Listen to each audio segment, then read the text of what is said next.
Hi, I'm Jason Concepcion, sports writer, cultural critic, and host of Crooked Media's podcast, Take Line. Each week, I'm joined by two-time WNBA champion and Atlanta Dream co-owner Renee Montgomery for smart discussions about sports, culture, and the ways they intersect. Our show is by sports people for everybody. New episodes of Take Line drop every Tuesday. Listen on Odyssey, Apple Podcasts, or wherever you get your podcasts.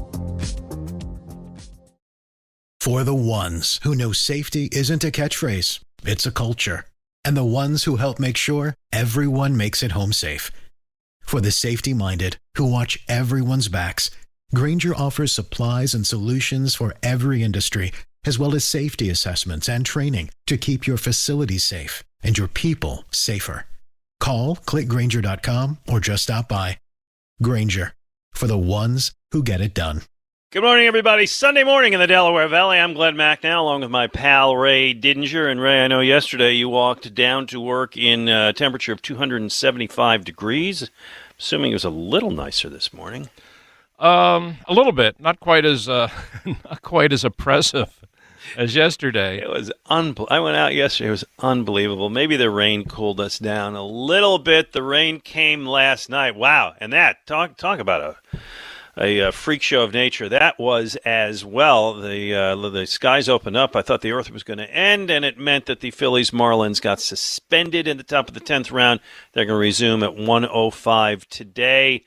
Ray, they played just long enough for the bullpen to blow the save. That's right. If the rain had come just a little bit earlier before it got to the bullpen, we might have a whole different ending to that. But now, thanks to that, the gift that never stops giving, the Phillies bullpen, there will be a continuation to start today's activity. Yes, there will. And by the way, the gates open 11:35 tonight.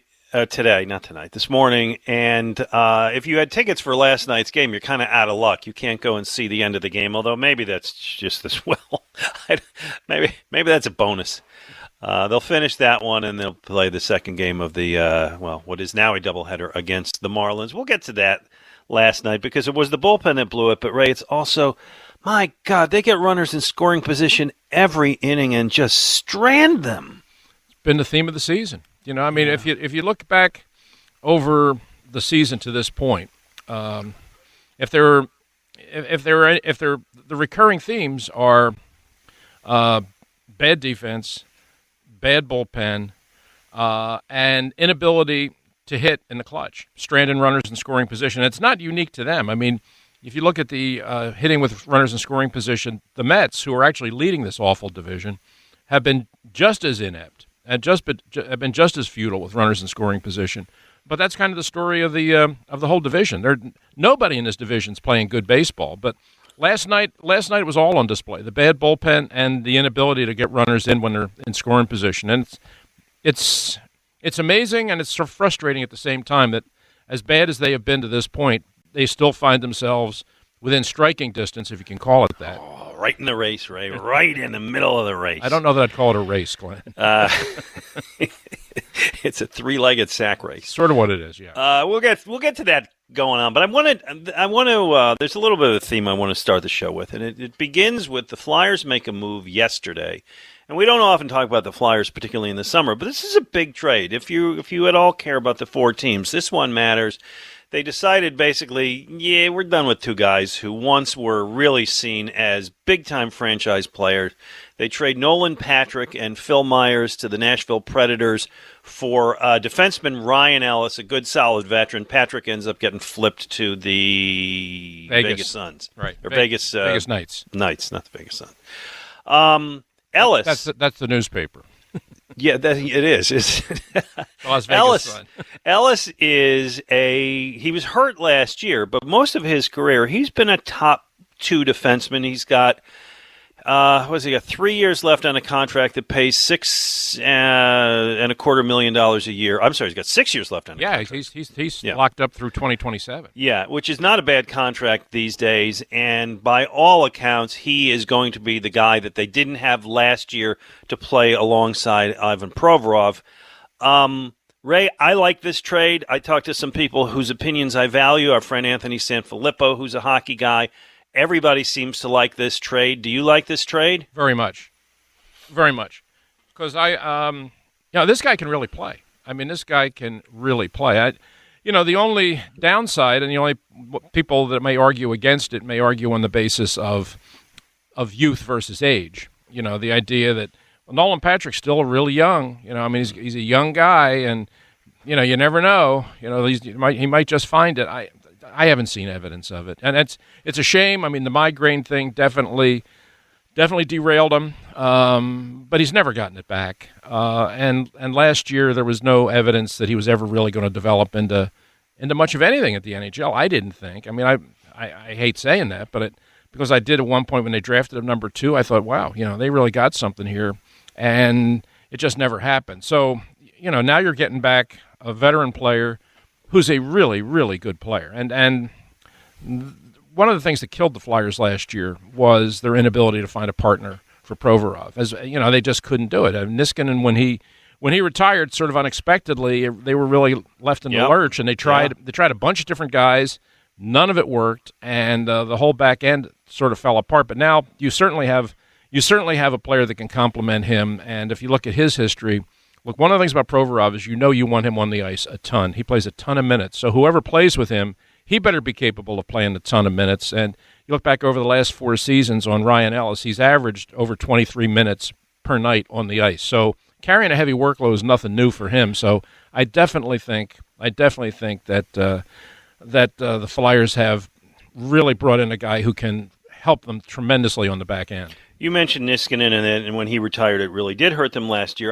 To me, and it's a great parallel to me. The other parallel is Kimmo Timonen, who came over from this team. I think he came over from Nashville, as a matter of fact, and gave the Flyers so many good years as a smart, solid, trustworthy defenseman. And I think Ellis is that same guy, and I think it really helps this team a lot. Now, I bring all this up today, and not just to talk about the Flyers, but when this trade came down yesterday, it made me think about something, and it made me think about a period in our history not that long ago, Ray, and I ended up tweeting this out.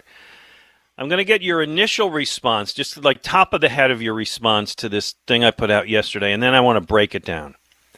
From April 2016 to June 2017, so that's a period of 14 months, Philadelphia's 4 teams drafted Carson Wentz, Mickey Moniak, Nolan Patrick, and Markelle Fultz, all with the number 1 or 2 overall picks of their draft. Mm-hmm. There's a lesson in there somewhere. I don't know what it is. So I want to break it down separately. Before I do, is there, if you're the guy writing the headline on this, is there an overall theme to attach to it?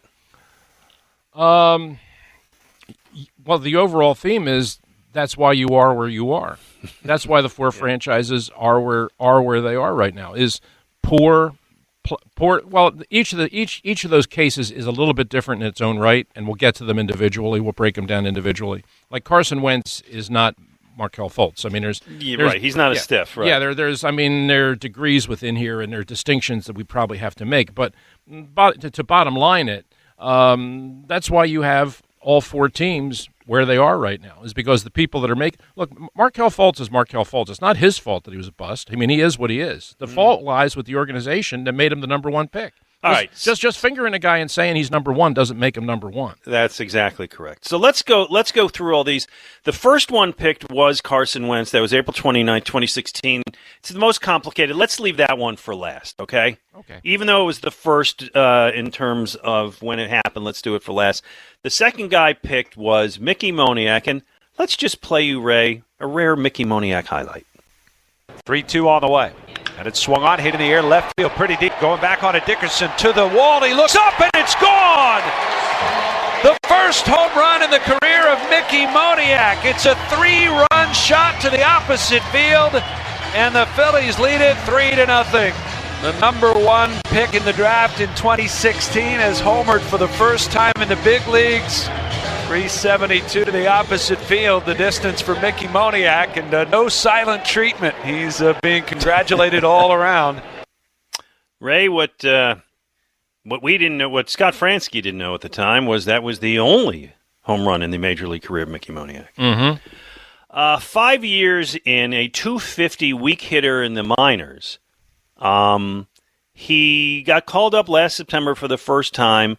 He's got 39 major league at-bats, hit 154 with that one home run and an OPS of 513. When he was drafted, when he was drafted, the Phillies passed on, and I'm going to give you some names. None of these guys is like stars. Nick Senzel was the second-round pick. He went to Cincinnati. He's okay. He's an infielder. He's not special. Ian Anderson went to the Braves. He's big part of their rotation. They passed on Kyle Lewis, who went to the Mariners. The general manager of the Phillies, not the general manager, John Middleton, the owner of the Phillies, later infamously described that as a pretty skim milk draft. Mm-hmm. But they drafted the wrong guy. Right. And they drafted a high school kid. And they did it in part to go cheap because they knew they could sign him for less than a college kid and it would give them money for later rounds, which is a strategy they've done a few times, and that never seems to work. The guy they got in the second round was Kevin Gowdy. Have you admired his major league career? I'm still waiting on it. Yeah, it hasn't happened. He's, by the way, he's in Double-A. So I guess give me your thoughts on this one overall. Yeah. Well, to Middleton's point, I mean, you would say it was not, to this point, it has not shown itself to be a draft that was deep in talent. I mean, it wasn't. But still, you have the number one pick, you should do better than that. If you want to go glass half full on this one, there are, in the last month, there have been some encouraging signs with Moniak. I mean, he's in Lehigh Valley. He's actually started to hit the ball. He's got 10 home runs, leads the team. I think he's hit well over 300 for the last 3 or 4 weeks. And people there seem to be encouraged. They seem to think that he's kind of growing into it, and he's getting a little more confidence, and that he's kind of settled in, that he's going to have to play here for a while, and he's sort of accepted that, and and they think he's making progress. I don't know, Glenn. I mean, I see him, and what I see, I just don't see. I don't want to say I don't see a big league player, because a lot of guys can play in the big leagues, but a guy that's going to be a difference-making player. Starting player. I don't think he's going to starting player. Like an everyday, your center fielder, a guy that's going to contribute offensively, a guy that you want your number one, or sort of expect your number one pick overall to be. I mean, I don't see that. I mean, there's some signs that he's getting better and making some improvement down in the minor leagues. That's all well and good, but I'm still not convinced that he's ever going to come up here and contribute in any meaningful way. Yeah, this is his 6th season, by the way. Last year, he mostly was out. He played a few games with the Phillies. Remember, there were no minors last year. But even now, in his 6th season, age 23, and, a guy still can make it after age 23. Despite all that production, he's hitting .232 down in Lehigh Valley, and in 203 at-bats, he's got 64 strikeouts. So he remains he's got the 9 home runs, but he remains overmatched. I think the lesson there is that they overthought it. Maybe there weren't great players. There were very good players later in the draft. Like Pete Alonso was a second rounder, and, guys worked out, but you can't fault him for that. But I think the strategy of, hey, let's draft a high school kid. We'll get him a little bit cheaper, and we'll use all that money to get the talent later on. That doesn't work. And it didn't work for them, and I think that's what that says. Yeah, I mean, I have always been of the opinion that I would rather draft a college player than a high school player, because he's obviously older, more mature, and you have more to judge him on. If he's a good, that was Nola. That's when they drafted Nola. Yeah, and it worked. If he's a good college player, he's shown that he can take a step up in class. All right, he's shown he can go from high school to college and still compete successfully. If you're taking a guy out of high school, now you're asking him to take a big leap forward, and you don't know if he's capable of even playing at college level. Mm-hmm. All right, very good point, Ray. Let's go to our next culprit. This was the next guy drafted. This was on June 22nd, 2017. The Flyers, by the way, had were 13th worst record in the NHL, but they jumped up in the lottery to pick number 2. We were excited, and they picked Nolan Patrick, and, well, here's the first goal of his career. And now Weiss getting toward the net. That one deflects just wide. Weiss got it back out in front. Patrick, he scores! Goal number 1 for Nolan Patrick. And the Flyers are within one at 3-2. Great play by Dale Weiss. Created the whole thing, stayed with it, and Patrick the payoff. All right, thank you, Jim Jackson. Appreciate that. Ray, that was the first. There have been 29 others in the course of 3 years. He did have the concussion this last year. By the way, I will tell you this. This also was not a generational draft. Again, you could call it a skim milk draft if you like. Mm-hmm. But they passed on. These are guys who went directly after him. Miro Heiskanen, who's become a playoff hero for Dallas last year. Cale Mocker, who was the Rookie of the Year for Colorado, and Ellis Peterson, who won Rookie of the Year for Vancouver the following year. Mm-hmm. So those are good players. There's no Gretzky there, but they're very good players, and they didn't get them. Right. There didn't seem to be, and like you, I was excited when they made the move. I was excited that they made the aggressive move to go up to 2, to get a player that, like I had never seen Nolan Patrick play junior. I hadn't. I'll admit it. But, I mean, reading all the stuff from the scouts and the people who had watched him, there didn't seem to be anybody at that time that said, geez, I don't know. What are they drafting this guy for? I mean, it was everybody kind of said, yeah, this kid's really a good player, and he's going to be a really good NHL player. That seemed to be a unanimous opinion held by everybody. So it just never happened. Maybe it's, it may have been the injury. It may have been the concussion and then the migraines that, it's just one of those things that he's just never going to get past it. But, I mean, watching him last year, you kept waiting for that show of, okay, there it is. That's the talent that you drafted him to be. He's starting to find his way. There was no evidence of it. If anything, he just seemed to sink lower into the quicksand. And it was also pretty obvious of some of the comments that were made by the coach as the year went on that the coach was exasperated with him. They were. So they didn't like his attitude. This is my word, not theirs, but I think he's a bit of a mutt. He's a guy who felt entitled. He's a guy who switched agents 3 times, tried to get out of here. I'm not going to minimize the concussion. That's a real thing. But he was, from people I talked to whom I trust, a very difficult guy to coach who was not motivated. Yeah, the coach certainly came to that conclusion, and it was obvious over the course of the season that he got less and less confidence in him, and he was playing him in less and less key situations. And by the end of the year, he was pretty far down on a pretty far down roster. So I'm not surprised. I'm not surprised that they decided to move on from him. But what I am surprised is you can get a nice return like Ryan Ellis. Yeah, it could work out well in the end. All right, Ray, the day after the Flyers drafted Nolan Patrick was the NBA draft of 2017. This is June 2017, and the Sixers make a very bold move all the way up to number 1, and, well, here's what they got for it. ABC Sports Philadelphia, bringing you the Sixers and Pistons. From Little Caesars Arena in Detroit, Markelle Fultz delivers 2 more. He has shot the ball well tonight. Do you know how hard it was for me to find any Markelle Fultz highlight? I was able to get you Nolan Patrick's first goal, and I was able to get you Mickey Moniak's first home run. I couldn't find anything for Fultz. Yeah, I thought you might just go for the draft night announcement. Yeah, no, I wanted something there where he played. So, I mean, you know what happens. Colangelo decides he's going to get really smart, makes the trade with the Celtics from 3-1 because, hey, everybody else was going to take Markelle Fultz. They passed on Lonzo Ball.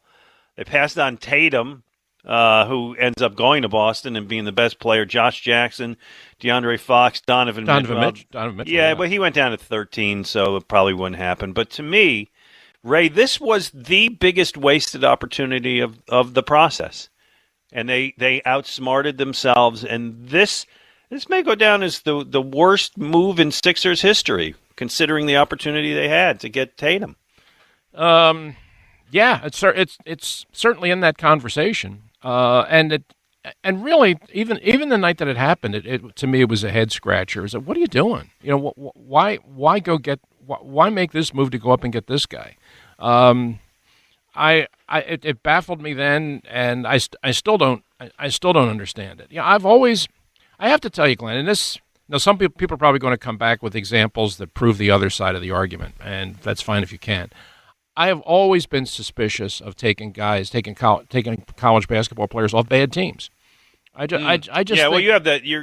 I understand. I know how you feel that way. Yeah. Yeah. I mean, he's a guy that scored a ton of points for a terrible team out in Washington. Yeah. And okay, so he scored a lot of points that didn't mean a whole heck of a lot. The team wasn't playing for anything. They just kind of gave him the ball and they let him go. I don't know that it proved that he was necessarily a good player. It's one of the reasons I was a little suspicious of Ben Simmons. He plays 1 year in college. LSU doesn't even go to the tournament. So yeah. I've always been wary, especially it seems to be especially in basketball, to put a whole lot of stock in a guy that scored a lot of points for a bad team. Sometimes it really is fool's gold. Well, it certainly was then, and he's gone, and this is a team where they put themselves, whatever you think of the process, they put themselves in the position to get a lot of players, and they struck out with 80 to 90% of those draft picks, and this is the most striking one. I remember when this occurred and they drafted him, the people who loved the process are like, this is it. This is the moment. Everybody who didn't like the process has to apologize because now they've done it. And this guy was a stiff. Couldn't shoot, couldn't play. Ended up moving along. A little better where he is now, but not really. No, it was a completely wasted opportunity. All right, let's go to number 4. Ray, finally, the one that was the first that kicked this off. And, boy, don't we remember this moment. Wentz back again. He's looking. He pumps. Still looking. He fires. And it is caught. Touchdown, Alshon Jeffrey. How did that happen? I don't know, but he somehow threaded a needle. How did that happen? And with that, Carson Wentz becomes the all-time record holder of touchdown passes as an Eagle in one season. That is 33. He breaks Sonny Jurgensen's record. Okay, Ray, this is different from all of the others because none of the other guys gave you anything. You didn't get anything from Moniak. You didn't get anything from Nolan Patrick. You didn't get anything from Markelle Fultz. Carson Wentz, it started off so beautifully, but it didn't end that way. No. So put this one in perspective. Was it the wrong move, or was it just who knew he was going to go goo-goo? No, you can't. I don't think you can say it was the wrong move. I mean, just based on the way he played in 2017, you saw what he was capable of. I mean, the highlight there was actually the last pass he threw that season. That was the touchdown pass on one leg. He had already been hurt on the previous play. Throws the touchdown pass, and when you go back and look at the film, what Mike Quick says is sort of spot on. How did he do that? You look at how he snuck that ball in there to Alshon Jeffrey. Forget the injury. I mean, forget the fact that he did it with an injury.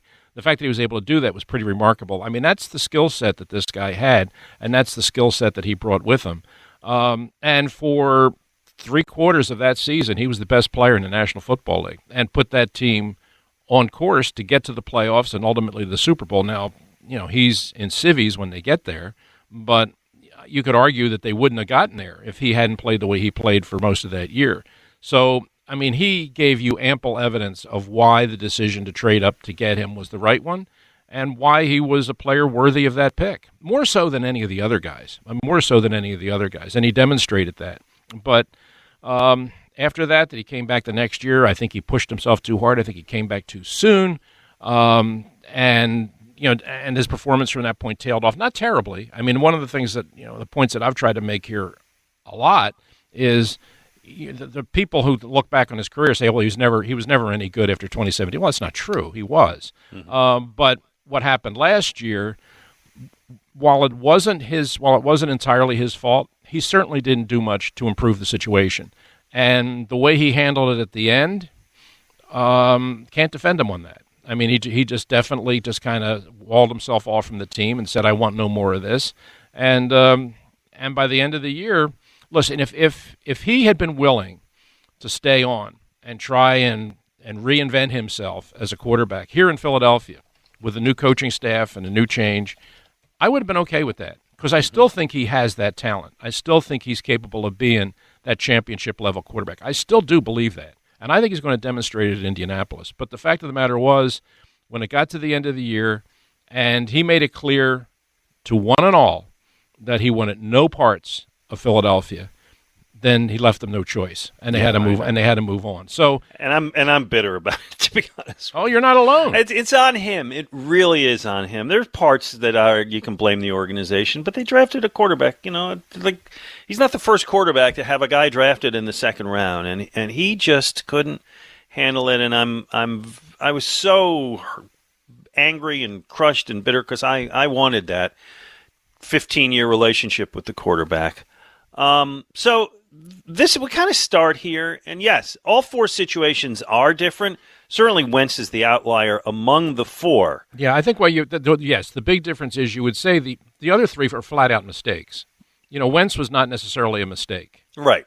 Right. But he's that's gone. The difference. Right. And none of and I'll just repeat what I said at the beginning, because I would love people to check in with whatever aspect of this you think is germane. From April 16 to June 2017. So that's 14 months. Philadelphia's four teams had the rare opportunity to get great draft picks. They had the first or second pick. Each of the four teams had the first or second pick. Ray, I would imagine if we looked that up, we wouldn't find another city where that happened like that. I can't think of one. And when you mentioned it to me this morning when we did our pre-show conversation, I had never put the four side by side. I had never put the four franchises together in that same time frame and looked at it. But I can't think of another situation like it in any other city. No. So the four are Carson, in order of drafted: Carson Wentz, Mickey Moniak, Nolan Patrick, and Markelle Fultz. They have two things in common. They were all either the first or second overall pick of the draft. And the other thing they have in common is currently none of them is playing in Philadelphia. So what does that say? What does that mean? We would love your thoughts on that. 215-592-9494. 215-592-9494. We got Bob in Collegeville holding. He'll start when we get back. But we'd love to hear from you on this today. Also, we're going to check in with Jimmy Kempski of PhillyVoice.com, get a little Eagles chatter going. And later in the pregame show, before the Phillies, I've got Jim Salisbury, the great baseball writer for NBC Sports Philadelphia. He's Ray Didinger. I'm Glenn Macnow on 94 WIP. Ray Didinger, Glenn Macnow, 94 WIP. By the way, I just got a note from Mike Angelina, the fine WIP producer, who said, we were talking about Mickey Moniak, but the same month that the Flyers drafted Nolan Patrick and the Sixers drafted Markelle Fultz, the Phillies had the 8th overall pick of the draft and took Adam Hazley. So how's that working out, Ray? Not very well. He may be even worse. Yeah, I mean, you just look at all the guys they drafted to be outfielders. I mean, Roman Quinn put him in there too. That was. Yeah, you always thought about it. I mean, the thought was that this is your outfield of the future. And the chances are none of them may ever play here. Yeah. Anyway, I got Bob here in Collegeville. I'm going to call up in half a second, but I would love people to just kind of check in on as they look at what these teams have done in building over the last 5-6 years in the draft, and particularly looking at this one moment in time. Kind of, what are your thoughts on it? Can you group them together? Are they all separate? Is there one that you're okay with? Is there one like, what the hell were they thinking? So we'd love your calls on that. 215-592-9494. Bob in Collegeville is with us. Hello, Bob. Hey, good morning. Thank you for taking my call. No problem. So I'm pretty excited about the Phillies with the way they closed the first half of the season. And I think they're pretty close. And I'm going to explain mathematically how close I think they are. Okay. So in the first half of the season, they set a record for blown saves at 22. So if they had come into the season with a good closer, and I'm trying to explain why they should be all in to get a closer here at the trade deadline. If they had come in with a good closer, some of these saves that they blew were like spectacularly historic the way they blew them. So if they had come in with a good closer and had won just half those games at 11 more games, they would be 18 games over 500, and they would be 8.5 games in first place. Mm-hmm. Even if, they'd be 20. Yeah. Even if they had your math may not be perfect, but we do understand your point here. Yeah. Yeah. Even if they had just won 7 games over 7 of those games, which 15 would still be historically bad, right? Yeah. Even if they won 7, they'd be 14 games over 500 and in first place by 4.5. So, Bob, I hear your point, but at this moment, because I know where this is going to go, I'm going to just put this ball on the tee and hand it to my pal Ray Dinger. Ray, here's your driver. Bob's coming. You and Bob are on the same page with this one.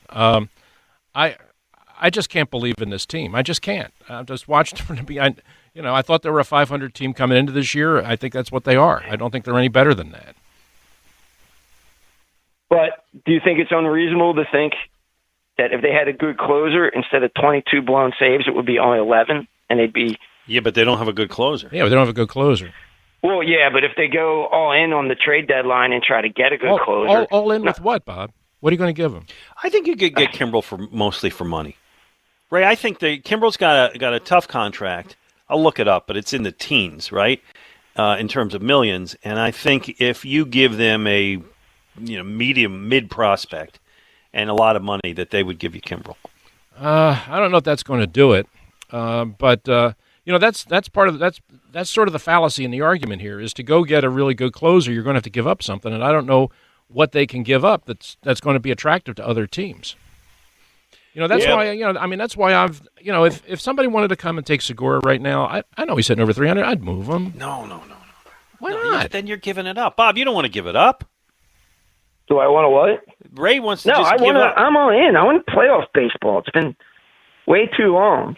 And just to correct my math, if they had won half those games, they'd be 22 over 500. No, I think I get your point. And thanks for your call. The only problem with his argument is they blew the save last night. So it's like you're now going into the second half of the year. It's not like, oh, now it's going to get better. No,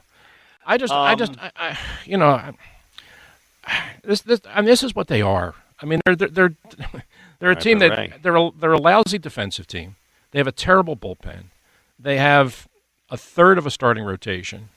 They have more than a third. A third of a starting rotation is one guy. They got 3/5 of starting rotation. I think you're stretching it with 3. Really? You're that down on Eflin after the other night? Yeah, I am. I have no idea what I'm going to get from Nola from start to start. So, the idea that they have that the starting pitching is a strength here, I don't buy that. What is the strength of this team? What do they do well? Well, I'm going to not argue that for a moment, but I'm going to just kind of get back to the bullpen because they had a lead last night. They're up 2-0, and they had every opportunity to score, and they just couldn't get another run past the plate. And they have guys on base, and it's frustrating. And then Ranger Suarez comes in late, and Ray, if nothing else, Ranger Suarez has been a bit of a revelation this year, right? He's been a bright spot. Well, he's their closer by default. Yeah. Well, here's your default. Last night, this is the. I guess was it the 8th inning? I don't remember what inning we're in anymore. No, he gives it up. Thank you. Top of the 9th. Here you go. 0-1. And a swing and a drive. Deep left field. McCutchen going back, and this game is tied. Jesus Aguilar has tied this one up with a 2-run home run to straightaway left field. It's his 17th home run of the season. And a blown save for Ranger Suarez. We start over 2-2 here in the top of the 9th. Ray, I don't know if you heard, the fans appeared to have an opinion back there. Yes, they did. It was all too familiar. God, yesterday, so... the amazing thing about yesterday is that Vinny Velasquez pitched really well. You got the good Vinny, right? You never know you get the good Vinny, the bad Vinny, but he's been good against the Marlins all along, and you got the good Vinny. It's 97 degrees. There's several rain delays, I think. There was one. I know there was one when I was watching the game. I thought there were 2, and then thing, but you got to lead, right? Mm-hmm. And it's like, okay, let's just get this thing done. 9th inning, I'm sweating through my armpits, but let's watch the end of this thing and just go home with a win. And then you get that. And it's such a kick in the crotch. Mm-hmm. It really is. But now I'm making your point. I'm going to argue your point. You ready? Yeah, go ahead. I'm not sure you missed this news, Ray. Yeah. Jacob deGrom. Mm-hmm. We got forearm tightness. Mm-hmm. The guy who can't pitch more than 5 innings appears to have bigger problems. Mm-hmm. Not only that, Ray, Francisco Lindor on the injured list. Mm-hmm. The Mets, the team that has clung to that narrow lead in the division because of Jacob deGrom, is in trouble. And if they lose him for any amount of time, and they have, remember, he's got a Tommy John in his past. And he's, can we agree, fragile, if nothing else? Well, just this year, he's missed starts due to back stiffness, a right lat strain, right side stiffness, right flexor tendonitis, right shoulder soreness, and now his forearm. Get Dr. Gelt on the phone. Dr. Gelt, I have him on speed dial. Are you kidding me? If they lose Jacob deGrom, and listen, the rest of the rotation is good. Stroman is good. Walker is good. They're good. I think they picked up Carlos Carrasco along the way, and they're hoping that he's going to do something for him. He's trying to pitch his way back. He's in rehab right now. Yeah, but Jacob deGrom was the prohibitive Cy Young leader in the National League. If they lose him, Ray, and if Lindor, I know Lindor's had a disappointing year, but come on, Phillies, right there. There you go. Don't get me started. Come on. Don't get me started, please.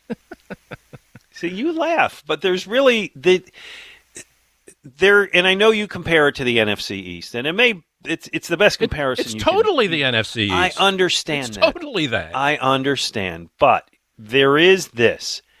Somebody's going to win this division, and they're not going to win it at whatever it was, 7-9, whatever Washington won it last year. They're going to win it at 84-78.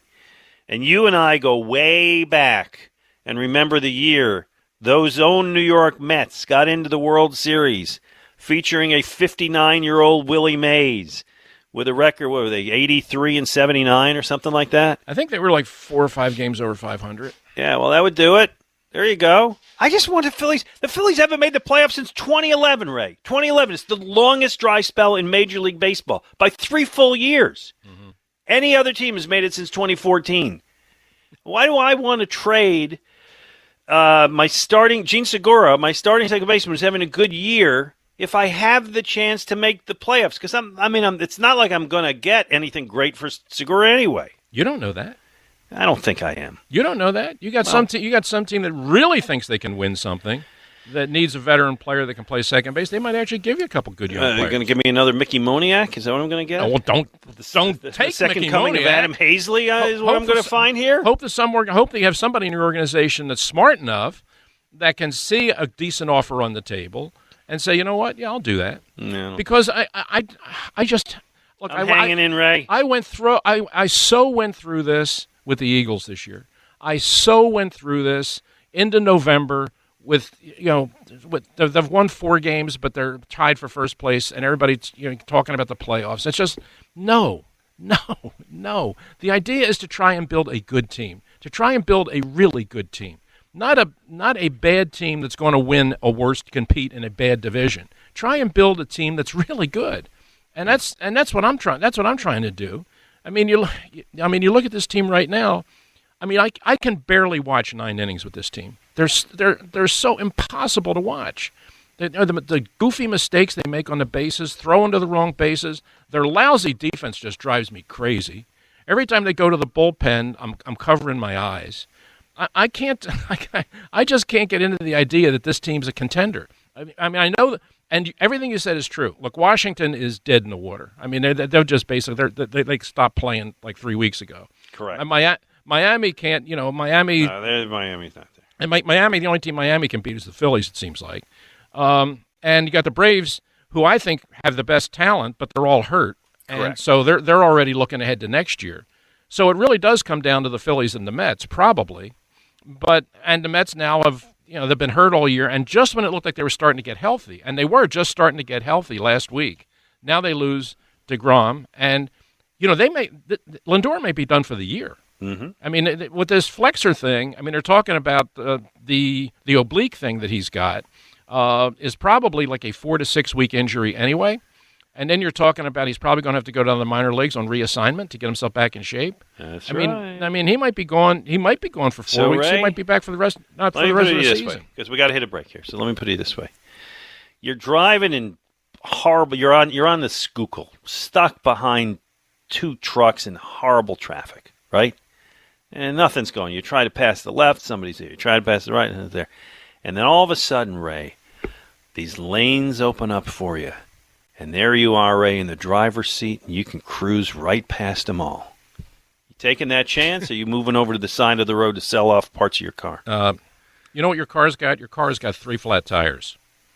That lane may have opened up, hey, but you got 3 flats. In the land of the 4 flats, the man with 3 flats is king. You ever hear that adage? Just now. There you go. All right, 215-592-9494. We see a couple people on hold. We'll get you guys coming right up. He's Ray Dinger. I'm Glenn Macnow. Ray Dinger, Glenn Macnow, taking you up to Phillies baseball. It's Phillies Marlins, 1 o'clock. It's the recontinuation of last night's game that ended was in a tie when the rains came, and then Game 2 of the doubleheader. Zach Wheeler in that one. Let's get Andrew here on 94 WIP. Good morning, Andrew. Hey, Glenn. How are you? I'm good, my friend. Happy Sunday. Always. Always. Hey, I have a quick question, and just kind of going on your topic about 2016-2017 first-round picks with Moniak and Bolts and Wentz. Mm-hmm. Were these guys, we're all divas, didn't seem like team players, just really didn't buy in. Was this bad luck? Was this organizational failure, or is this emblematic of what, I don't want to say kids are, but these top-tier players coming out? And is this how it's going to be moving forward? These kids don't have a killer instinct. They're just not team players, and it's because they've... let's. I'm going to put Wentz aside for a moment, only because he was older. But with both Moniak and with Nolan Patrick, they're kids. They're teenagers. And Ray, when you draft a kid 17, 18 years old, there's always a risk, and you don't know what he's going to turn into as an adult. Yeah, that's part of the problem. That's part of the problem with taking a kid right out of high school. That's why I tend to favor drafting college guys, because at least you have those couple extra years to watch them develop. In Moniak's case, I don't think anybody's ever questioned his attitude. I think they just questioned his skill set. Fultz did not. Fultz obviously seemed to be a different case. Fultz seemed to be not exactly open to coaching, and when people talked about trying to improve his shot, he didn't seem all that receptive to it. I think there was some attitudinal issues with him, but I haven't heard any of that with Moniak. With Moniak, it just seems like he's had trouble, competing. He certainly had trouble competing at the major league level, and he's had trouble competing at the higher minors too. Hey, I'm glad Andrew called. I know Andrew, Ray. Andrew is a great sales guy at Conshohocken Brewing Company, and Andrew, you're involved in a cause later today, which is a terrific event. Why don't you tell people about it? Yeah, thank you so much. So a good friend of mine, the Fritz family, head brewer over at Manioc. Unfortunately, his wife was in a pretty bad car accident a couple months back, so they're actually doing an event today at a friend's brewery, Cross Keys Brewing Company, down in South Jersey, down in Williamstown. It's going to be from 2 to 7 p.m., $20 tickets at the door to get you in, 50-50 raffles, silent auction, all that stuff, and basically all of the proceeds are going to benefit the Fritz family and Tamika's road to recovery. It's going to be a long one. They have 2 young boys, but my homebrew club, Bar Illegal Homebrewers, and I are all going to get together and throw a heck of a party and hopefully raise a whole bunch of money for a great family in the Philly brewing scene. I think that's really good. And one of the things that I know, just kind of being tangentially involved in the brewing scene, is you guys look after each other. And the people who are in that business are just great people and really do care about each other. So this is today from 2 to 7 p.m. at the Cross Keys Brewing Company. That's on 1038 North Main Street in Williamstown. Tickets are $20 at the door. There are events, there's raffles, there's silent auctions. I imagine there's a lot of good beer there as well. Even better people. Consider a big family. So I appreciate the shout and hope we get a lot of people there today. All right, good stuff, Andrew. I'll tweet it out also, and you're a good man. Thanks so much, Glenn. You as well. All right, pal. Be well. All right, there you go. Mm-hmm. Let's talk. It's our friend Linda from Bala. That's always a pleasure to talk to you. Hey, Lynn. Hello, dearest ones. R. Diddy, I must say, honey, I was in Barnes & Noble for about 5 hours last week, and I love that place. I have their gold membership card, and they did you a good turn. Boy, that display of your book is beautiful. Oh, nice. Oh, no, it's beautiful. It's right as you walk down. I said, hello, Ray. How are you, honey? It's a good picture, too. And wait, Lynn, hold on, because Ray, the story of the picture on the cover is actually a good story. Yeah, the picture was taken by Michael Barkan, and it was at the end of Super Bowl 52, and we were all in the box that we were going to be doing the postgame show from. We hadn't yet come on the air because we didn't want to go on the air. We didn't want to. We had to let all the ceremonies on the field, all the interviews, the awarding of the trophy, all of that take place. So we were waiting to go on the air, and we were all up in the booth just sort of watching it all happen. And I heard Michael's voice behind me saying, "Hey, Ray." And I turned around, and there was Michael with a cell phone, and he snapped that picture of me, and turned out being the cover of the book. Very nice photography by Michael, I would say. Michael get a good, a 50-cent royalty per copy on that? We're still negotiating. Okay. I'm sorry, Lynn. I don't want to steal your time. No, that's all right. But I was very happy. The store was jammed. Absolutely jammed. And, of course, then I waited for my ride home, and I looked at all the weirdos in Rittenhouse Square. I got the biggest kick out of it. Ray, you're one of them. I was one of them, probably. Well, it was a Monday, and the funniest one was the people what was walking dogs, their dogs looked like them. It was hysterical.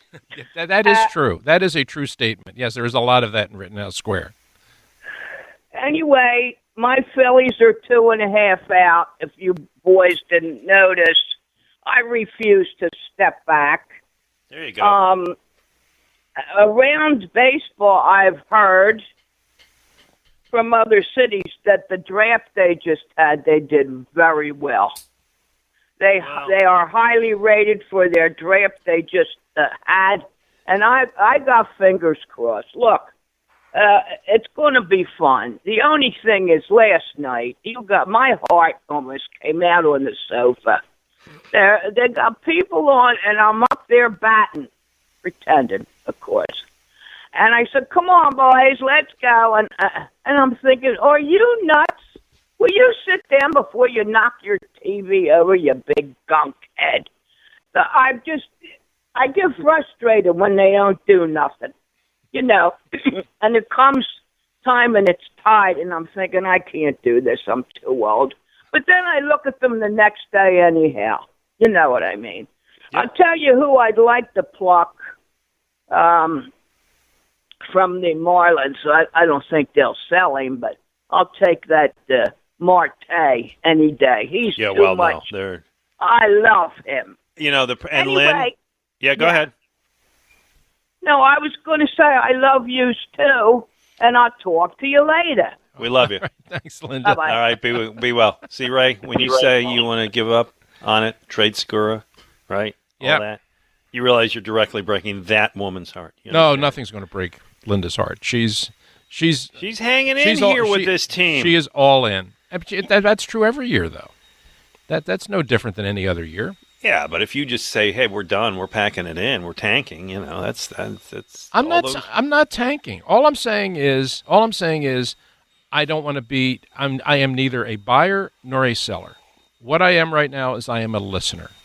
If anybody wants to call and talk about Segura, McCutchen, Hoskins, I'm listening. Hoskins is an interesting case. Because if you're trading Hoskins, you got to get him. I'm assuming you want a major league ready player for Hoskins, right? You have much higher demands there. Yeah. But I mean, I could do that. I mean, I could move him and get Bohm off of third base, put him at first base, and put Miller at third. I mean, I'm not tanking is not exactly what I'm talking about. What I'm talking about is trying to rebuild this team and still be competitive at the same time. I'm looking at the bigger picture here. I'm not trying to cobble together a team that's going to be 3 games over 500, but will somehow limp into the playoffs and then get the anvil dropped on them in October. I'm trying to do what I can do right now to take the assets I have and ultimately build what's a better team. That's what I'm trying to do. Mm-hmm. Mm-hmm. Okay. I think it's Segura and McCutchen have done you a favor in the last month by getting hot at the right time. Yeah, they're both playing very well. So I don't know. We will see how that plays out.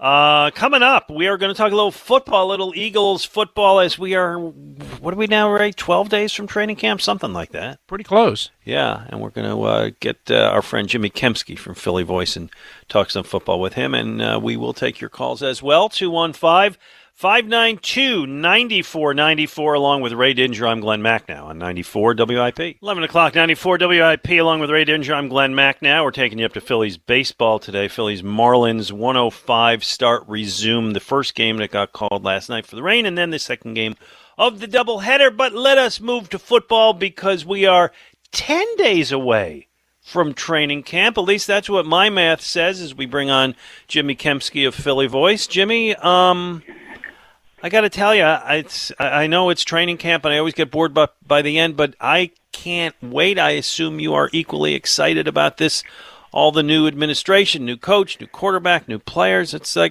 fun time of year. Yeah, what's today, the 18th? So it's 28th. 10 days away. Yeah. 10 days away. Yeah, the first actual they report on the 27th, but the first actual practice, which in my world means I can go watch them for the first time, is the 28th. So, yeah, I'm looking forward to it. The roster is not great and it's aging, but, as you mentioned, we do get this sort of get our first looks at what the offense will actually look like, what the defense will look like under Jonathan Gannon. And anytime you have a new coaching regime, there is sort of an added heightened sense of paying attention to what these guys are going to be run going forward, and we haven't had that in half a decade. No, it's been a while, and I know, Jim, you probably talk to a lot of people. A lot of people know who you are, so there's a lot of conversation coming your way about how people want to talk to you, stop you, talk to you. What do you think the Eagles are going to be this year, et cetera, et cetera. I get it all the time. I know you do. Yeah. Maybe your experience is a little different than mine, but I have to tell you, over the last month, people seem genuinely excited about this team. I mean, they kind of like the last couple public appearances Nick Sirianni has had. Certainly went better than the first one. I think the fact that they came out of the draft and they got Devontae Smith, I think that excited a lot of people. And the feeling I get, look, nobody's stopping me on the street and saying, where can I buy my Super Bowl tickets? But I think the general feeling among the fan base right now is that they think that this team might surprise some people this year. Are you hearing the same thing? Yeah, I've seen some optimism from people out there. And the thing that you mentioned really there that I think brought some fans back was the selection of Devontae Smith in the draft. That guy's like the most decorated college player that they've taken in a really long time, maybe ever, in terms of what he did at Alabama.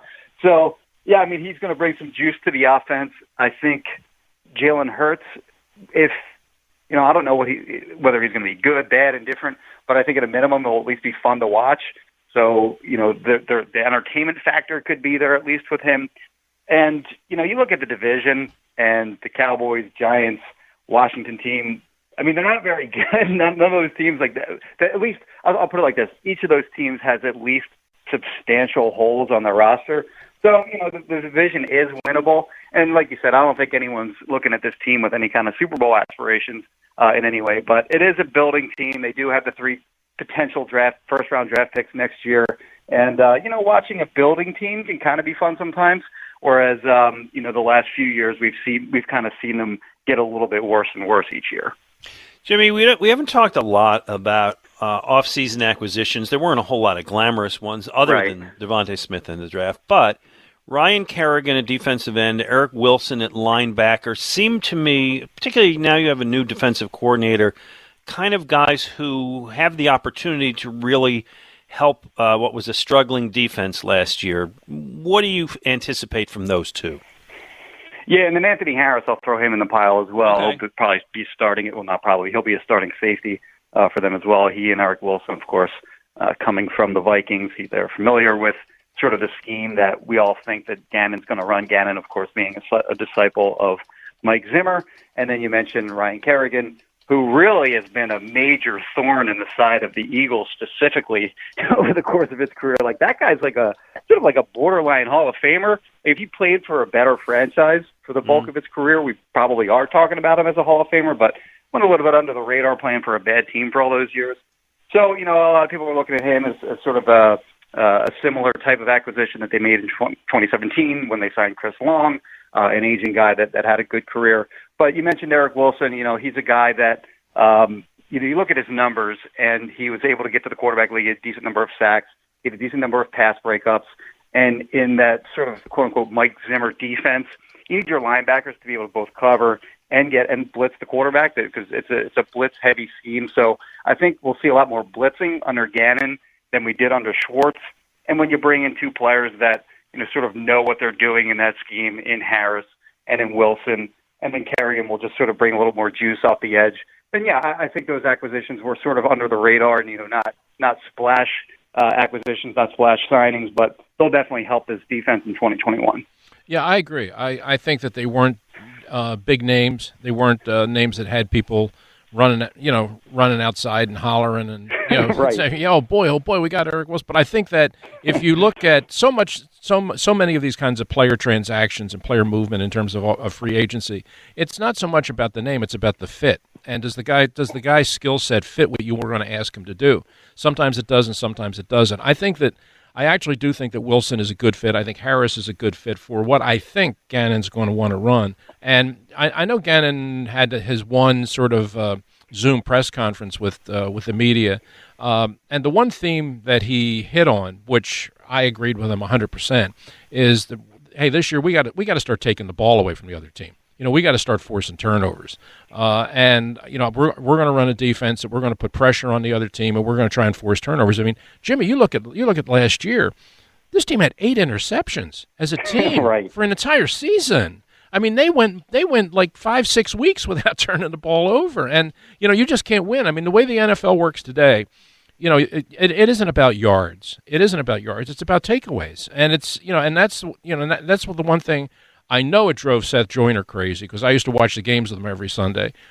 He just didn't think that Schwartz brought enough pressure on the offense, and I think that Gannon, that's going to be a priority number one with him.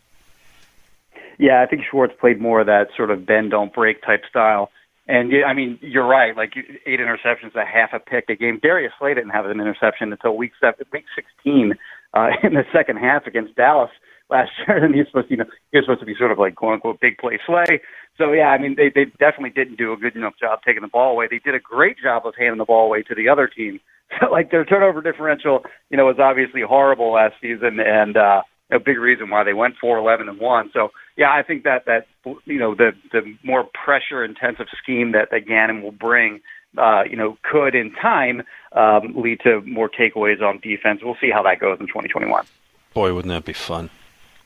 Yeah, I mean, after watching that defense for years, I just shake my head. Yeah, I know that. Well, when you look at the last 3 years from the decline from the Super Bowl team, I mean, one of a bottom line to me is the fact that they've been a minus giveaway takeaway team every year since then. And last year bottomed out. I mean, last year they were minus 11. I mean, you're minus 11 giveaway takeaway. You're not going anywhere. Nope.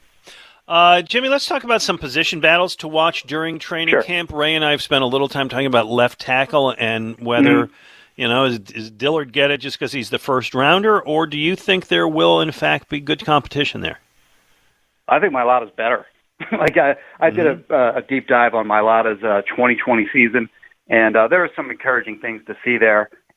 As the season, and what I really noticed, because I watched them chronologically, what I noticed was as the season went along, you could see his confidence build, and by that I mean and you could really see this in the run game more than in pass protection, but he was looking to dominate. Like, you could put a highlight reel together of him just chucking guys to the ground, and it was really, he was a really fun subject to watch. So that was encouraging. And then as a pass protector, I think the one thing that he has going for him is he's a brick wall. Like, you're not going to run through him. Power rushers aren't going to beat him that way. You're not going to put him on roller skates and back him back into the pocket and into the quarterback. And that's sort of the biggest area of concern with Dillard.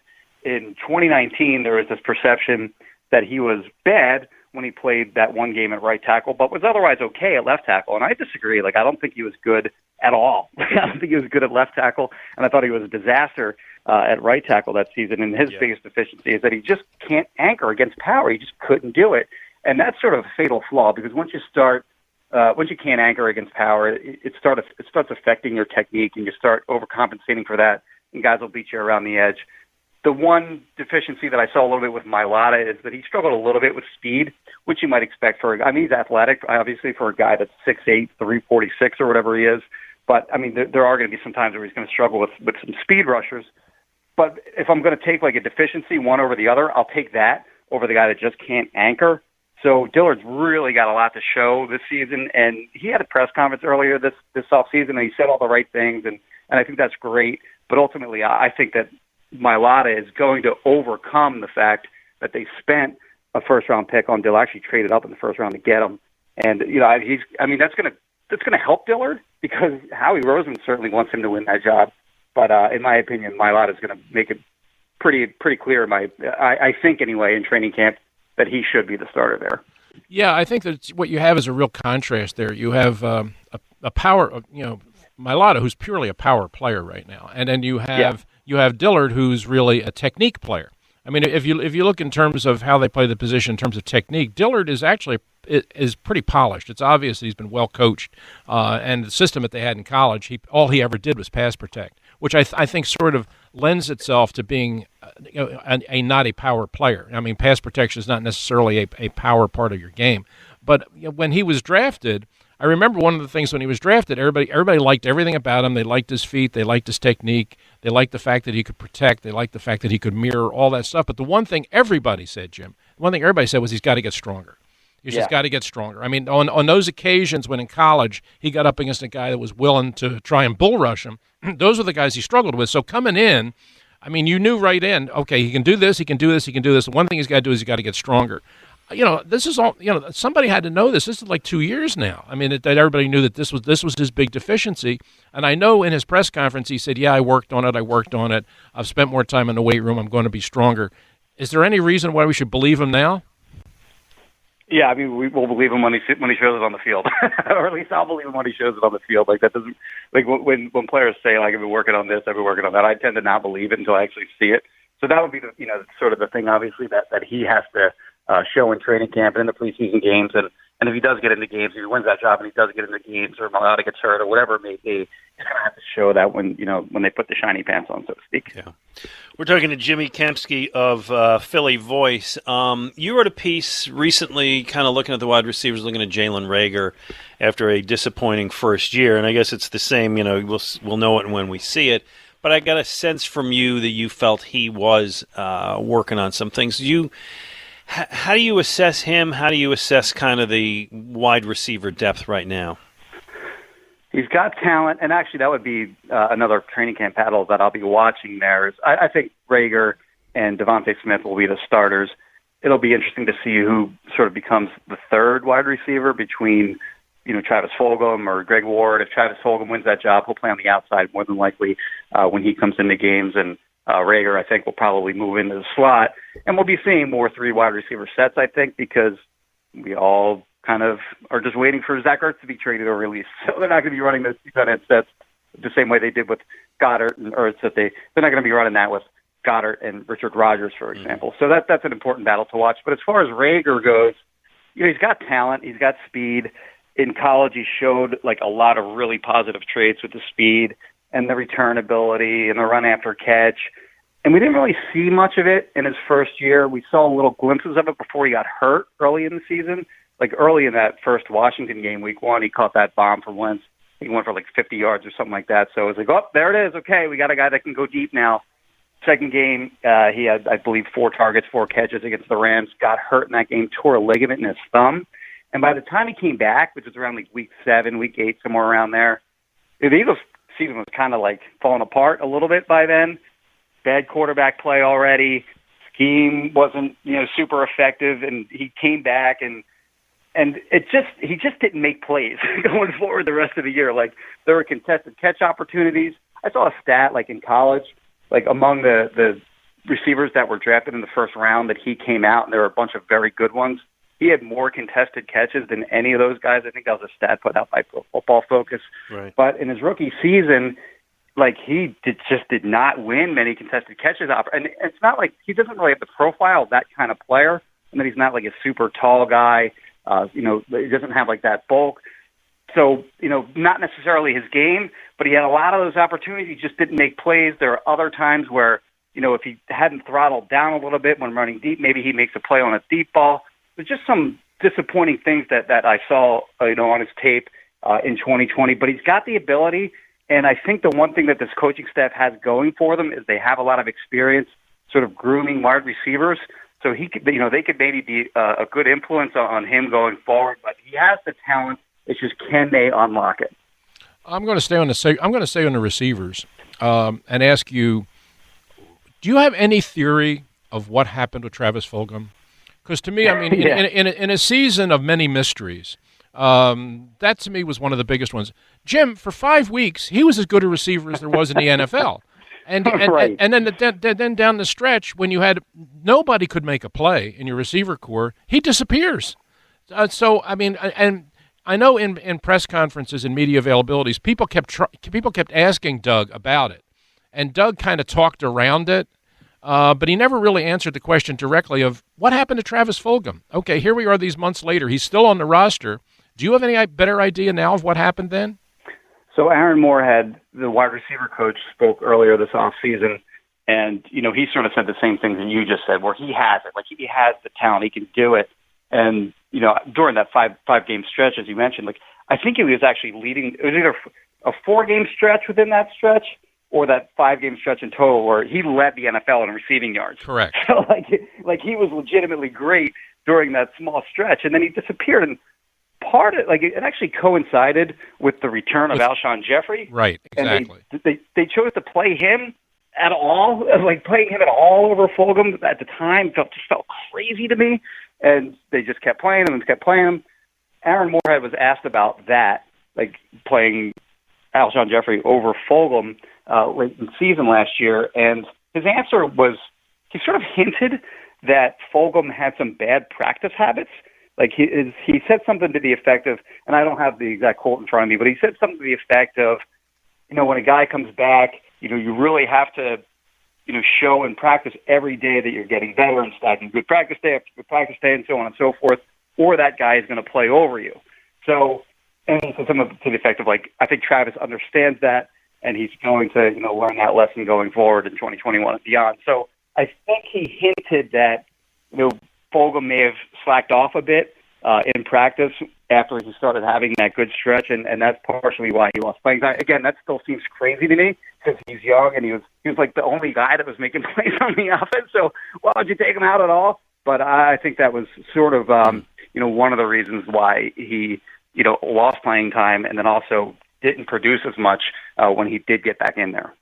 Last one, Jimmy Kempski of the Philly Voice. You can follow him on Twitter at Jimmy Kempski. The story that never goes away, and I don't know how much validity to put into it, is the question of Deshaun Watson. And then earlier this week came out like, hey, if there's a good fit, it's Philadelphia. As far as I know, there's no developments, right? There's no news from the league. What do you make of all that?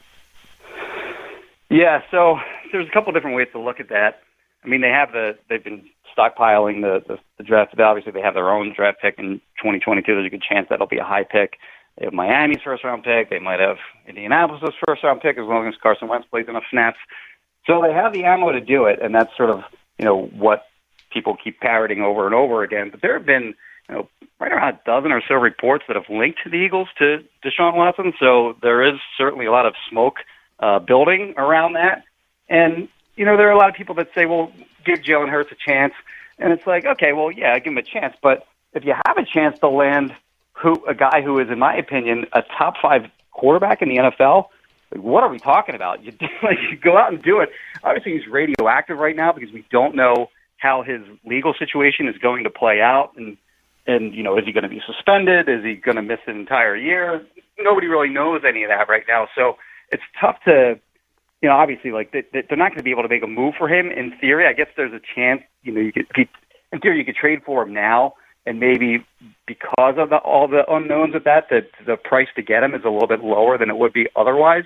But, I mean, until we know anything really further, and I don't know anything certainly, but until, everyone sort of has a better idea of how his situation is going to play out, I don't see them making a move. But, certainly that's a guy that, when his situation does sort of unfold, you're going to hear talks about the Eagles going after him really heat up, in my opinion. Yeah, I just don't. I don't think it's this year. I don't know. I don't know. It's been so quiet. All that stuff came out, and then it just got quiet. And yes. Obviously, some behind the scenes, there's all these legal machinations going on. But I think you said toxic or poison or whatever word you used. I think right now he is radioactive. radioactive, all the same. Jimmy Kempski, it's going to be fun. I guess you're going to, I don't know, you're going to be writing 10 stories a day one of these weeks, right? Looking forward to that. Let's do it. Yeah, probably more like 3, so a third of that, and then a little bit less actually than 10. But yeah, it's going to be heating up soon in terms of the content production. No doubt about it. Training camp's always fun. Well, we look forward to you. We look forward to reading you in the Philly Voice and following you on Twitter at Jimmy Kempski. Thanks for being our guest. Thanks, Jim. And like Linda said before the break, I love yous too. Thanks, man. Thank you. Thank you, Jim. Sounds a little better when Linda says it, but I appreciate that. It's the thought that counts. Right. New football season. And I'm exactly where I always am, which I get really excited this time of year. And then training camp starts, and then I'm bored within a week. And then it's like, well, they're going to play the preseason game, so we got that. And then they play the first preseason game. It's like, oh, God, when can we just fast forward to the season? Yeah. Good news, this year, just 3 preseason games. So I know. That's a good thing. Just 3 of those. Only guy upset about that is Ross Tucker.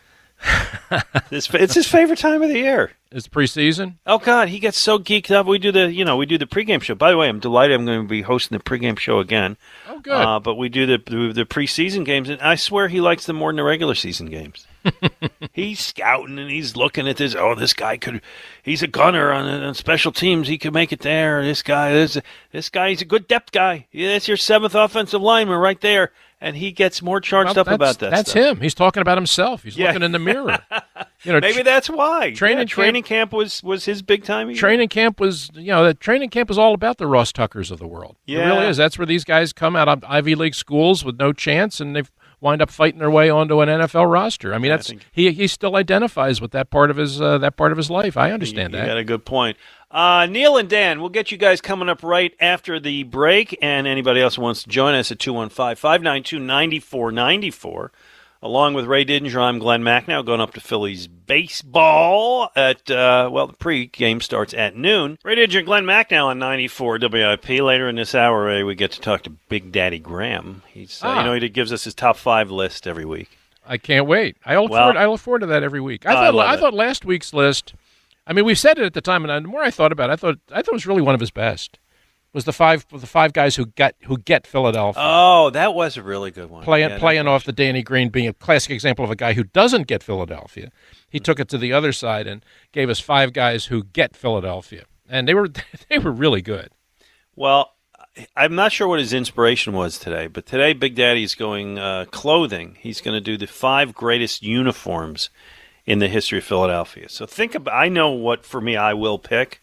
I'm going to wait for his call, but I got my pick on that. Oh, okay. I have a theory about why he's going this route. I think he probably watched the All-Star game the other night and saw those hideous uniforms they rolled out for that. I mean, that's just another example of how dumb the people who run baseball are. Hold on, Dan and Neil can hang for a moment. Go ahead, Ray, please. Well, no, I think I enjoy when you get cranky like this. I think it's so stupid. I mean, I was a kid who grew up watching baseball All-Star game. Looked forward to it, in fact. And one of the things I looked forward to was seeing all these guys out there playing in their real uniforms. Absolutely right. That was one of the cool things about it. That was one of the cool things about it. When they're going around the infield, first base, he's wearing his team, he's wearing his jersey, and then the second baseman's wearing his jersey. I thought it was just so cool. So now, of course, Major League Baseball, and in their effort to probably have something else to market, as if anybody in their right mind is going to go out and buy one of those stupid things. But then they have them all wear these new All-Star uniforms, which were awful. Like I said, they looked like polo players. I mean, with the up and down lettering. I mean, it was just. There's Rob Manfred. I thought I would never live to see a commissioner more inept and or tone deaf than Roger Goodell. Rob Manfred might be there. He really might. I think he's. It's hard to imagine a commissioner being worse than he is right now. And that's, to me, that's the All-Star uniforms was just one more, not a big deal, but to me it was just one more example of just how they get it wrong so often. It was a good job, Ray. Oh, thank you. Sometimes I just stand back and let you go, and that seemed one of those moments, and that was good, and I don't disagree with the word you said. Dan in Winfield Township is with us. Dan, where's Winfield Township? I apologize, I don't know. That address is inaccurate. I'm actually up in I don't know. I mean, I'm calling from the Upper Freehold area. Okay, well, there we go. Right, so that's why you don't know it. But, hey, Ray, just to let you know, I just got your book, and I look forward to reading it. I hope you enjoy it. Just came in from Barnes & Noble, and I do look forward to it. The last really great book, sports book that I read, and I assume you guys have heard of the book, The Miracle of St. Anthony, Adrian Wojnarowski wrote the book. Yes. Yeah. But I was familiar with a lot of the kids on that team, and I thought it was a really well-written book. So if it's anything like that book, your book's probably a great book. I have no doubts. Well, I hope so. I hope you enjoy, Dan. The Miracle of St. Anthony. That's a really good book. That's a very, very good book. Well worth reading. I enjoyed it. Right. Excellent book. Couple things. When you hear callers call in on the Phillies and if they didn't blow, well, the 22 saves is really wrong because they've blown multiple saves within one game, so you can't lose 2 games in one. And they've actually won a couple of the games where they blew the save. Right. So that's all in said. If they hadn't blown 22 games and had blown a normal number, they would either be in first place or be right there. But yes. But that's a bad. That you can't look at it that way because they're not in a vacuum. Other teams blow games too. So but not 22. If other teams not 22. The Mets have blown back-to-back games. So let me put it to you this way. Look at it that way. Because I don't want to bicker with you, but let me put it this way. If they had an average bullpen, an average major league bullpen, do you believe they would be in first place? Well, yeah, but you can't just look at that in the no, because you can't. Why can't I look at that? Why can't I just say you have other teams? You can't just say, well, their bullpen issues were causing them not to be in first. How about other teams having injuries? That you can't just look at. But other teams have injuries. All I'm saying is, if the Phillies had an average major league bullpen right now, they would be in first place. And one of the crimes is they have been unable to assemble anything approaching an average bullpen. Understood. I know that it's not in a vacuum. I know the Braves have injuries, and I know everything that's going on. But I'm just saying, if I just could change that thing, the Phillies would be there. They'd be a better team, we'd say. They'd be in first place. Okay. They would be in first place. But go ahead. What else you got? But and you're ignoring other teams' issues by saying that.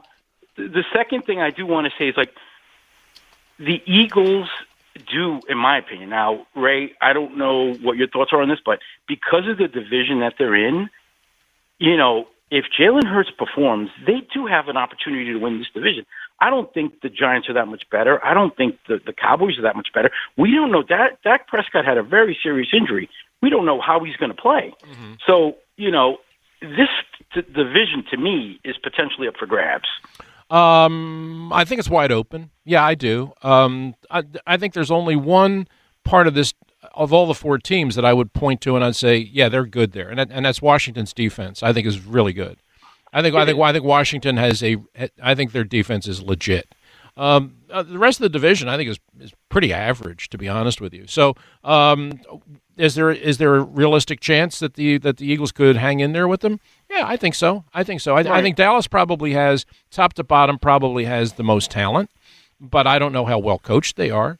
I think Prescott will come back. I mean, everything that I have heard, I've talked to some people down in Dallas, they're very optimistic. Physically, he looks good and feels good. There doesn't seem to be any lingering from that. So I think the Cowboys, probably on paper, are the best of the teams, but I like Washington's defense. But yeah, I mean, I think I think the division is going to be largely what it's been in recent times, which is going to be an up for grabs kind of division. And I don't think if you're the Eagles, if you're an Eagles fan, the idea is to go into it with the idea that you're going to win this division. I think the idea is just to come in and see what you got, see how good you are, and then mid-season, then just kind of take stock of where you are and where the rest of the division is. Because I don't think anybody, I don't think there's anybody in this division that's going to go 14-3. I just don't think I don't think there's a team like that in this division at all. You know how odd that number just sounded? I'm doing the math in my head as I'm saying it, because the first thing I'm going to say is 13-3, but you're not playing 13-3 anymore. No, it's really weird. But hey, it is what it is. Would you rather have, because I know this bothers you, would you rather have 4 preseason games and 16 regular season games, or 3 preseason games and 17 regular preseason games? I have to choose between the two, right? Yeah, you can't say 3 and 16. You got to pick one or the other, because this is the change they made. I think I was not in favor of going beyond 16 games. To me, I would max it out at 16 games because I just think the injury factor is too great. The 4th preseason game, while it's not worth watching, as a coaching staff, you can play it however you choose to play it. I mean, you can sit out all of your starters and just play all your backup guys and just get through it for the sake of getting through it. Bad entertainment, bad product, but from a coaching standpoint, you can live with it. An extra regular season game, to me, the players are going to lose in that 17th week going into the playoffs. How that could affect some teams' capability of maybe making a run at a championship, I don't think it's worth it. I would have maxed out at 16. I hate the preseason. Hate it. But I'm with you, just because I think adding the extra regular season game, we know how the battle of the survivors in November, December, and that's going to be even worse. Ray's buddy Neil in the Northeast is with us. Hey, Neil. Yeah, but about football is all about money, so definitely getting another regular season game, to add to the revenues. Oh, man, the NFL wants the to do TV that. contract they get for that is unbelievable, Neil. Yep. We knew it was coming. We knew it was coming. I mean, Glenn and I have talked about it a lot, and I said, look, they're going to expand the season because, for one reason, it's going to be more money. The new TV contract's coming up, and we're going to give the networks that extra regular season game, and they can sell that for a heck of a lot more money. They can sell preseason game number 4. Yep. Yeah. Glenn, I think one definitely is somebody who got the Philly fans, like Big Daddy. Did he have Jason Kelsey on the list? I believe he sure did. Yeah, Jason Kelsey was definitely on the list. Had to be. He deserves to be. Glenn and Ray, I wondered about what you think, maybe the idea of maybe Cole Hamels coming back to the Phillies, that he'd be kind of inexpensive. You could either try him in the bullpen or as a spot starter. I'm not putting him in the bullpen. If I bring him back, he's going into my rotation. I don't know what he has left. He's 38 years old, I believe, and didn't pitch at all last year. So my expectations are low, but my expectations for the Phillies' 5th starter is currently lower. So I'd take a look. Yeah, I would too, especially near the end of his career, and I think it's appropriate maybe he ends it with the Phillies if he does, even have like a semblance of the picture he was years ago. Yeah, unless, and Neil, thank you as always, unless, Ray, he comes in and gets shelled. We've been down this road before, and I can't think of anybody off the top of my head, but guys who played here, had good careers left, and then they come back for one more cup of coffee, Iverson. How about that? Yeah, good one. That's the parallel to me. Iverson, when he came back, it was embarrassing. It was like watching a guy dressed up as Iverson who couldn't move around, couldn't play anymore. And I always wish that didn't happen. I always want to erase that from my mind. Right. And Iverson is one of the biggest stars in this town and forever. Cole Hamels is your World Series hero. Cole Hamels is a guy who played here for a decade and was great.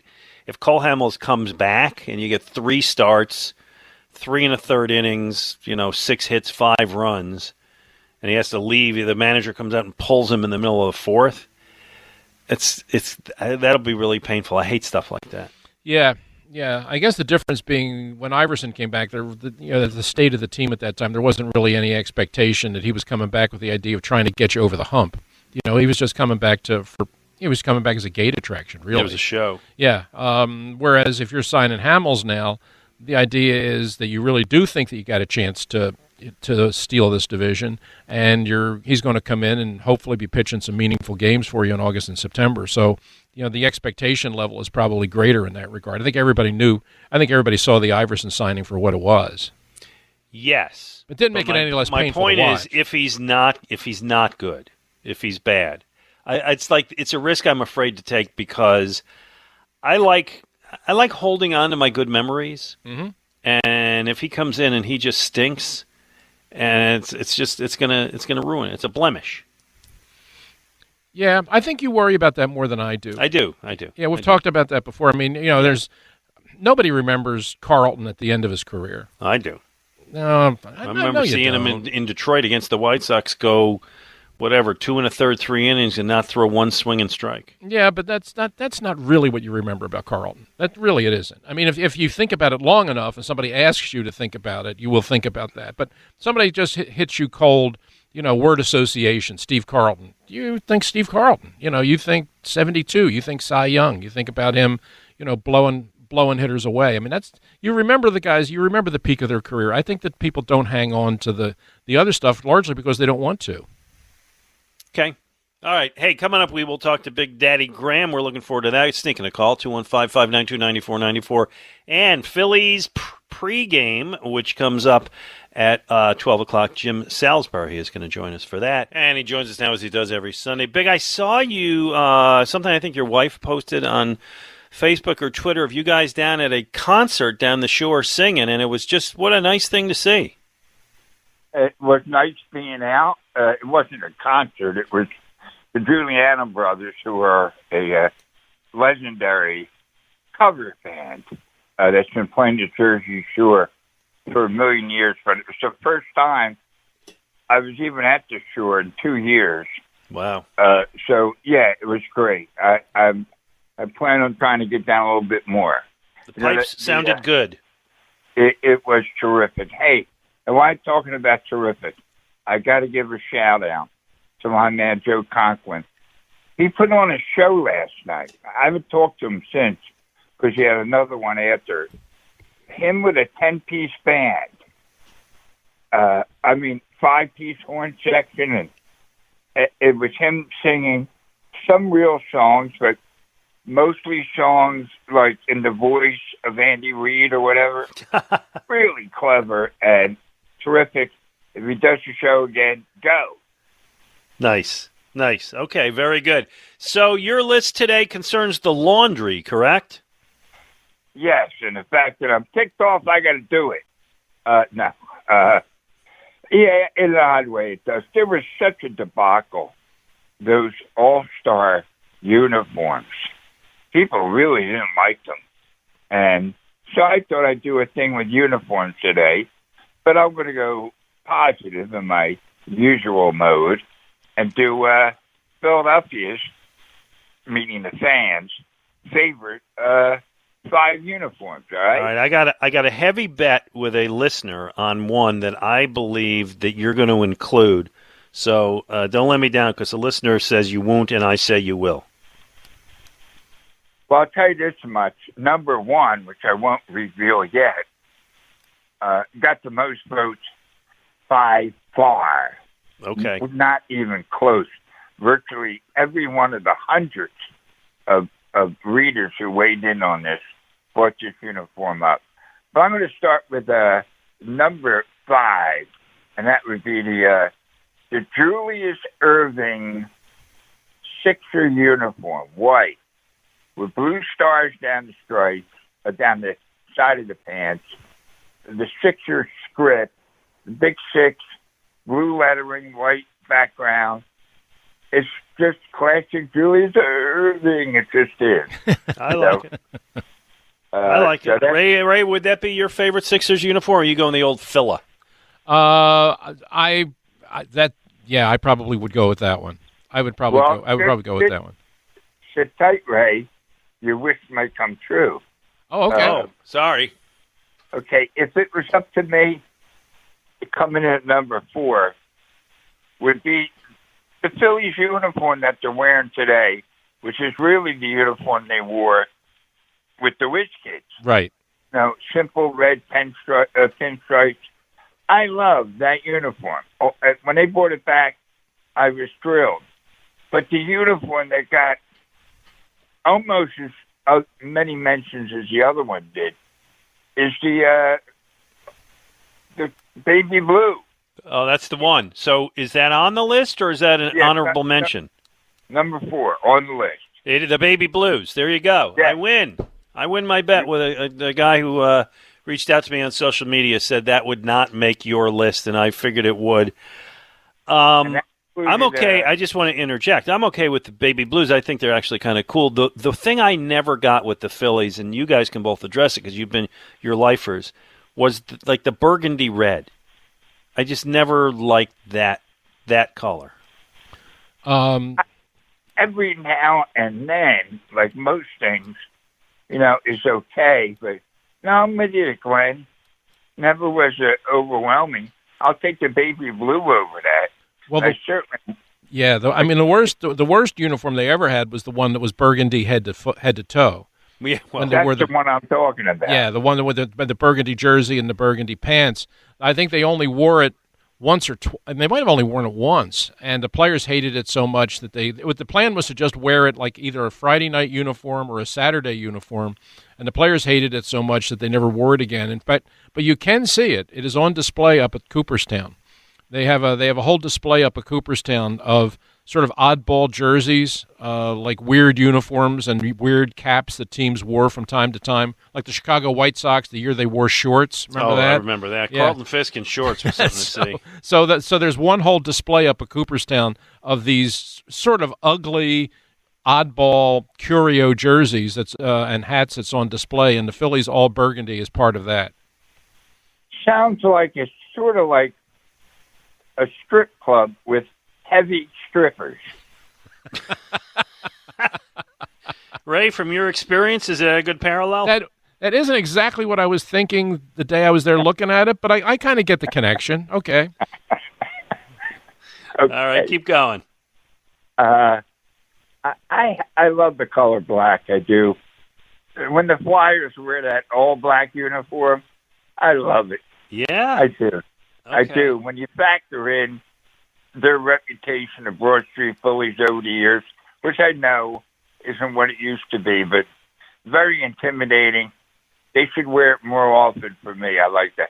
I like the Sixers in an all-black uniform every now and then. See, my opinion on black is it was great when it was the Oakland Raiders and the White Sox and San Antonio. I'm trying to think of teams that have always worn black. Steelers, yes, absolutely. The Steelers. Oh, what a great uniform that is. Right. But then, like, everybody started wearing black, and I felt that black just I jumped the shark a long time ago. But I do think you're not alone. People like that Flyers black, and it does. It makes them look tough. One thing about black is it makes you look tough.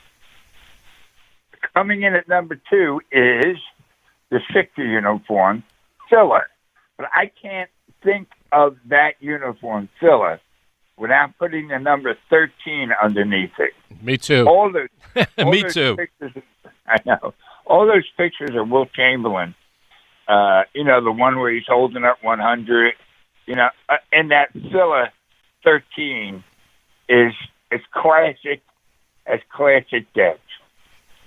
And coming in... hold on. Ray wants to comment because now this is Ray's childhood. I agree. The other thing, and Big Daddy can probably relate to this because I remember going to the games at Convention Hall, the old Warriors, and then the Sixers when they came back as the Sixers.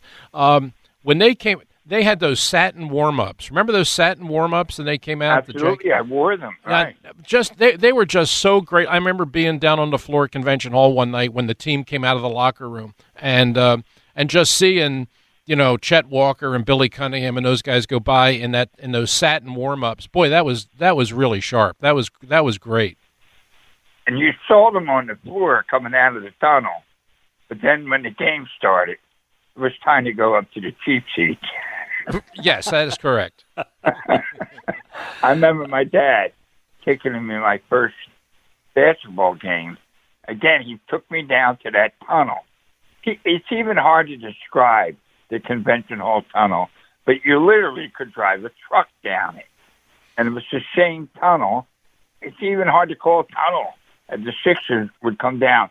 But my old man wanted me to stand where Wilt Chamberlain was going to walk by, which we did. And I was so excited watching it from down there. And then they blew the horn, and my old man and I, let's go up to our seats. They were like third row from the top. I don't think I made my old man feel that great that day. Why are we going up here? All right, coming in at number 1, by far that's got the most votes, is the Kelly Green Eagle uniform. Yeah. It was not even close. Everybody, I don't even tell people how many they can mention. What are some of your favorite Philadelphia uniforms? And some people will just give you one. Some people will give you 2 or 3. Everybody had that Kelly Green. 1 shows you how much it's loved. 2, it shows you how big the Eagles truly are in this town. No question. Yep. And that would have been my number one too, because that's the jersey they were wearing when I first started following them. It's the jersey they wore when they beat the Packers for the '60 championship. It's the jersey that was worn by my hero, Tommy McDonald. And I just thought it was just a really sharp uniform. I thought the Kelly green was a great color, and the green helmet with the all silver wings. I thought it was the best helmet in the NFL. Right. So that was what I want to ask, because Big Daddy and Ray, you've seen different iterations of the Kelly green. The one that I liked the best, and maybe it's because it's when I moved to town, was the Buddy Ryan era Kelly greens that had the logo of the eagle flying by with the ball in its talons. On the sleeve, right. On the sleeve. I thought that was the best one. Now, are you guys going the first Super Bowl era with the big silver stripes, or were you going before that? No, I'm going with the eagle because that's a great image. That eagle flying. That was great. It was great. Super stuff, man. That was fine. I mean, I thought that the jersey, the uniform that they wore in the Ryan years, I thought the eagle on the sleeve was really cool. I thought it was a cool look.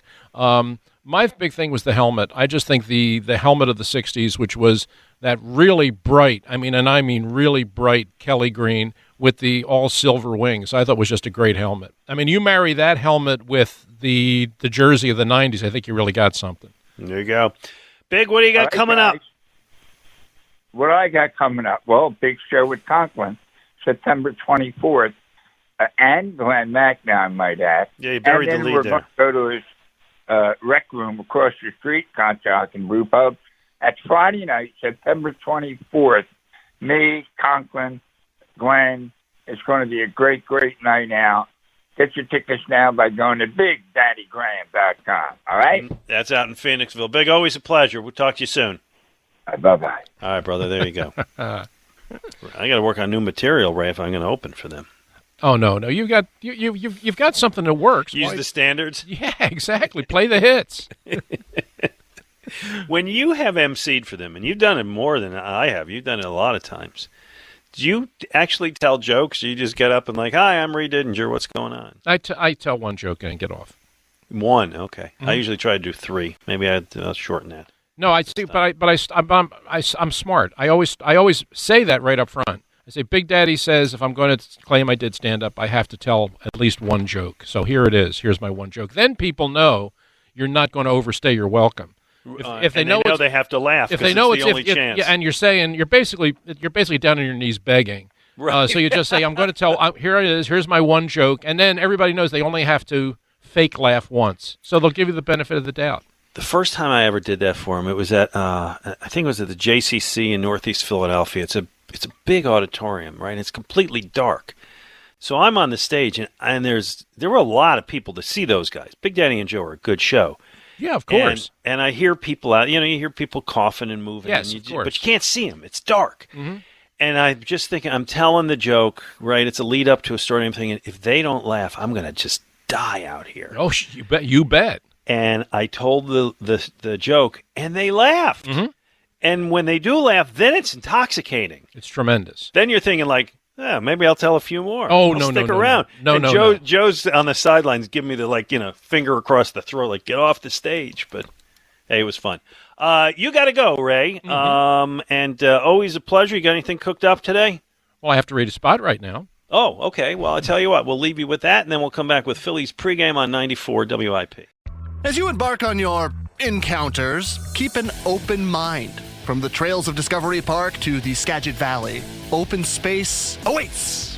Hey there, I'm Gregor. The journey into the expanse is rewarded at the end of the day with a bold, balanced Space Dust IPA from Elysian. Get lost in a can of space dust with sip after sip of delicious wonder. So dramatic.